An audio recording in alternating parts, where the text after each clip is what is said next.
What's up everybody, David here, and today we are checking out the brand new 5dB5 plugins. 5dB5 is a company that just released their first set of audio plugins, and they caught my eye for a couple of reasons. First of which is that you get 4 plugins for $5. That's right, only $5 and you get 4 plugins. And then second thing is that they're advertised to be 0 latency, which is also really cool because for $5 for 4 plugins, I mean, I gotta be honest, I'm not expecting much here.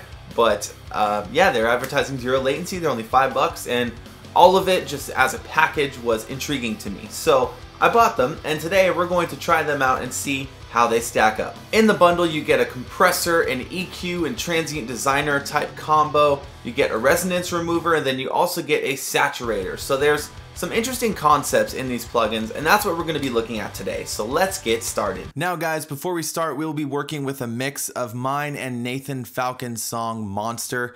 Nathan wrote this song, I recorded and wrote and performed all the vocals on it. If you guys like this song, if you like what you hear, you can get the multi-tracks over at Nathan's channel. I will put the link in the description below, so if you like what you hear, you can grab these tracks and mix them for yourself. Now, let's get started. Alright, so we're just going to be going through each one of these plugins. I'm going to show you guys how they work, what they do, and then give you a few sound examples so you can decide how you like them based on what you hear. So the first one we are looking at is the Beamon. Beamon is a special type of saturator plus kind of a mono summing type of plugin, and the way it works is, so you first start with the frequencies. So let's say you pick 226 Hertz. Everything above 226 will remain untouched in the full stereo image, but everything below 226 will be summed down into mono and then saturated using this drive knob. And then on the right, you can blend it with the original signal using the mix knob. This should really help you thicken up and beef up your low end. So what we're gonna do is try it on the entire mix, because the entire mix is obviously gonna have a lot of low ends. So that's a pretty good example to see what this is doing here and how it sounds.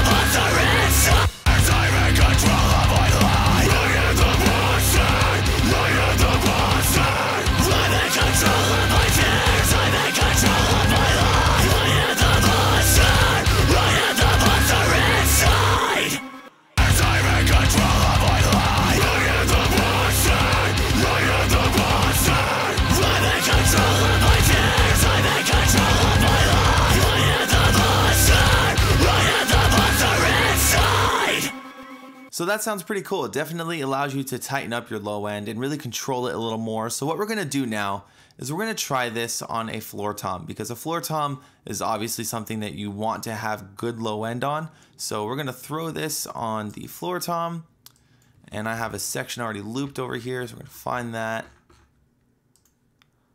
I'm gonna loop this, and let's see how it sounds on this floor tom.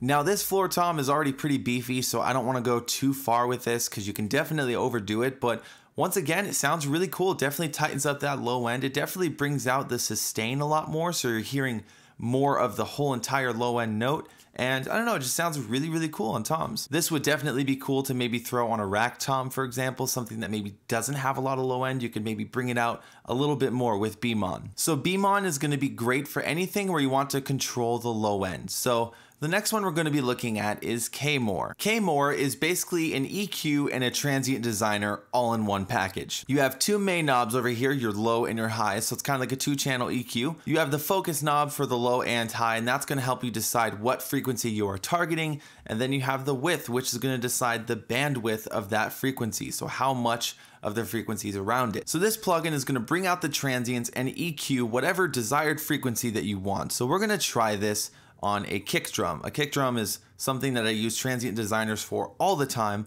so we're going to see how it works here.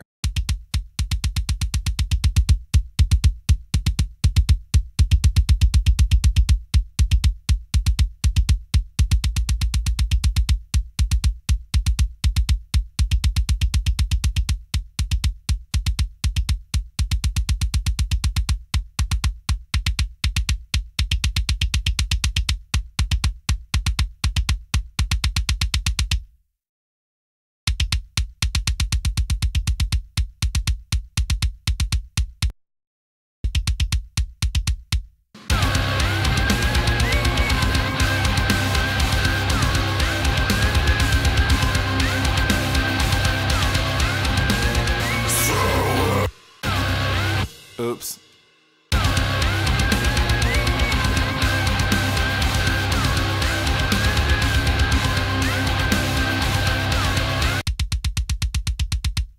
That sounds awesome to me. I really love what it did on the low end, and on the high end, I like the bandwidth controls, so it sounds a little more natural. It's not like you're peaking just one specific frequency, and I don't know, that sounds really cool on the kick. So what I'm gonna do here is I'm gonna throw that on the snare as well. I wanna see how that works on the snare drum.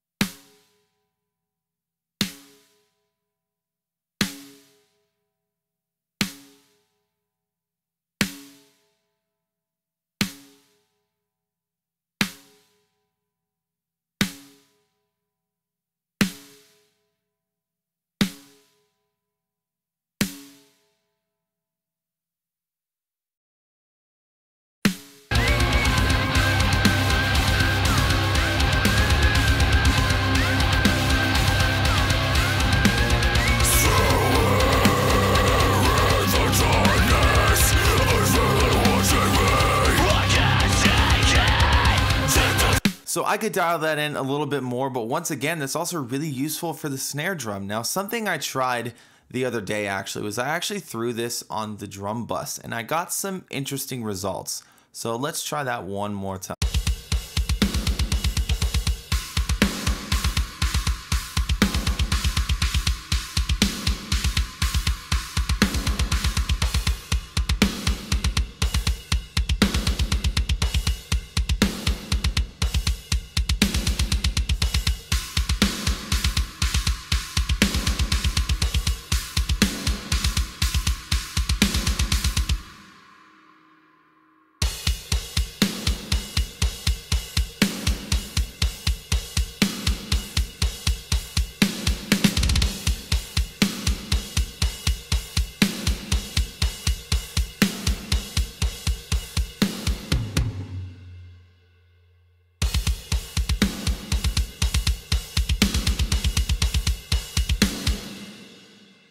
I just thought that really brought the drums to life, and I was pretty stoked on how that sounded. So once again, K-More's pretty dope actually. Now something cool you can do with this as well is you can throw it on the listen mode. So if you put it on listen and then bypass the transient effects, I guess, you can use this as like a 2-band EQ.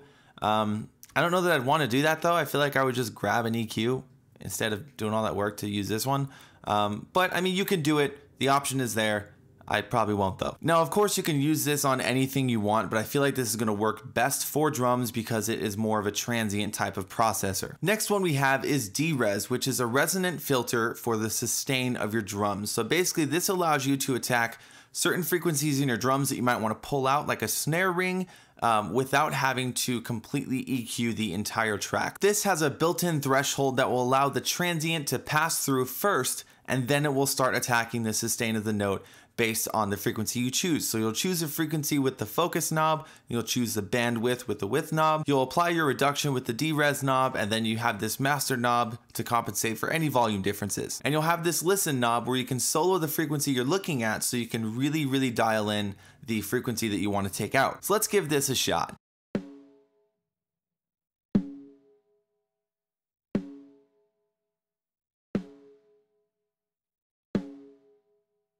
So let's say I don't like this frequency right here. I'm simply going to turn up D-Res right here and it should pull it out of the original signal.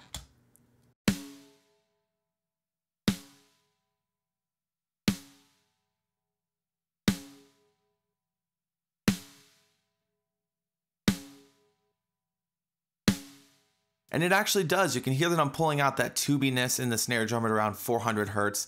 And this is going to work for anything with resonant frequencies. This is made for drums, so it's going to be great for snare rings, maybe a weird ring and a tom. And I think this is pretty cool because, like I said, you don't have to neuter the entire track to get rid of it. It's specifically designed just to pull out those frequencies. And then we have TComp, which is going to be a compressor. So on the left-hand side, you have your compression settings.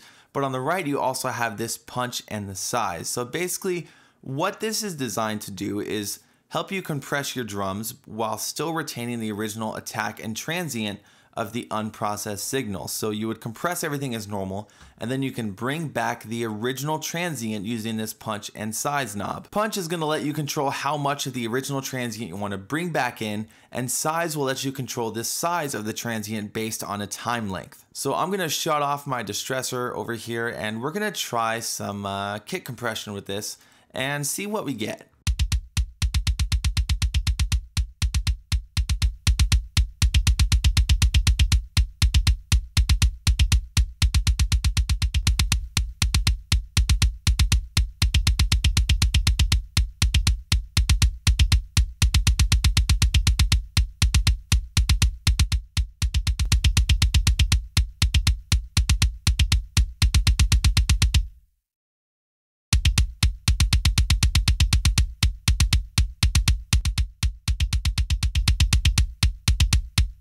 So we've done our kick drum compression, and you'll notice as well, this is your gain reduction meter right here, but there are no decibel values or anything. They kind of wanted to keep it simple and have you not focus on the numbers and just focus on how it's sounding. So what we're gonna do now is then add in this punch and size control. Let's do it.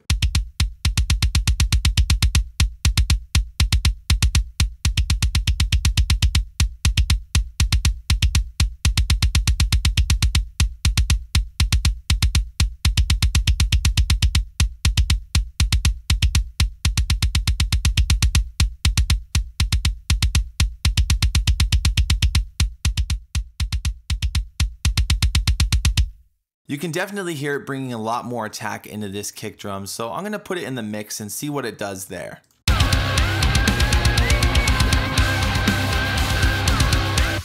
Alright, obviously let's dial in the gain a little bit.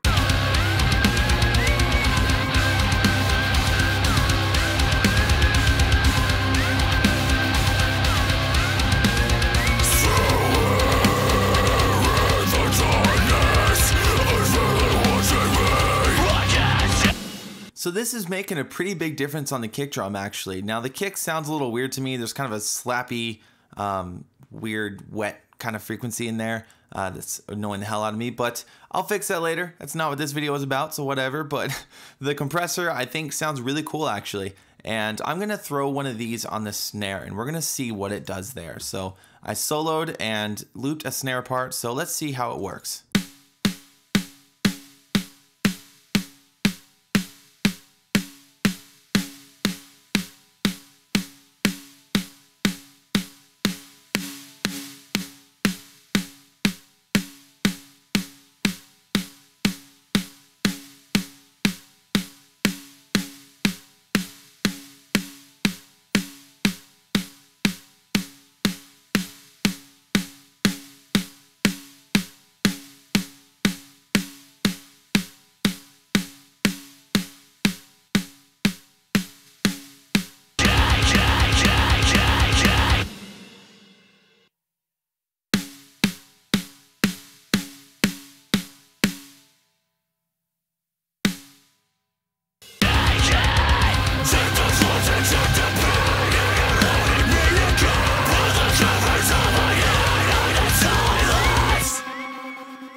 Once again, you can definitely hear that transient being brought back into the original signal, and I think it sounds pretty cool. And that is it, guys. That is all of the 5dB5 plugins. Now, I guess this is the point where I tell you guys what I think of the plugins, and I think they're pretty cool, actually. I was really surprised by these because, once again, $5. I did not expect much here.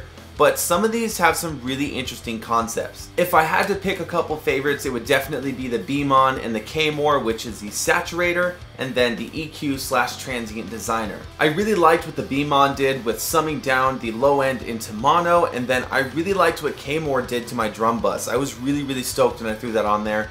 I didn't really know what to expect, but I just felt like it really made my drums come alive, and it just makes them pop really well. So I really enjoyed those two plugins. The TComp is also really cool. It just bugs me because I want to know how it's doing what it's doing. It's like a transient designer and a compressor in one, or it's like chopping off the uncompressed signal and then putting it on the compressed signal and it's doing, I don't know, it's doing some voodoo magic stuff. I want to know what it's doing. I want to know how it's doing it, and that bugs me. Other than that, I like it, but I want to know. If I had a least favorite, it's probably the D-Res, which is the resonance filter. I didn't hate it, I just kind of wasn't blown away by it. I mean, it works, but it didn't really blow my mind. But other than that, like, these plugins are really, really good. I actually really enjoyed them, and once again, for $5, you can't go wrong. So should you guys buy these? Yes, you should, because they're $5, so why not? In all seriousness, yes, I think you guys should buy these plugins. They are well worth $5. In fact, they are worth more than $5. They work really well, there's some really interesting concepts, and they're just a lot of fun to use. So definitely go check out these plugins, guys. I will put a link to their website down in the description below. Once again, they are $5. Like, there's no reason not to try these out. But on that note, let me know what you guys thought. Do you like them? Do you already have them? Are you gonna buy them? Let me know what you think down in the comments below. Don't forget to like and subscribe. There's new videos every single week and you don't want to miss any content. Once again, thank you so much for watching, guys. My name is David and I will see you next time.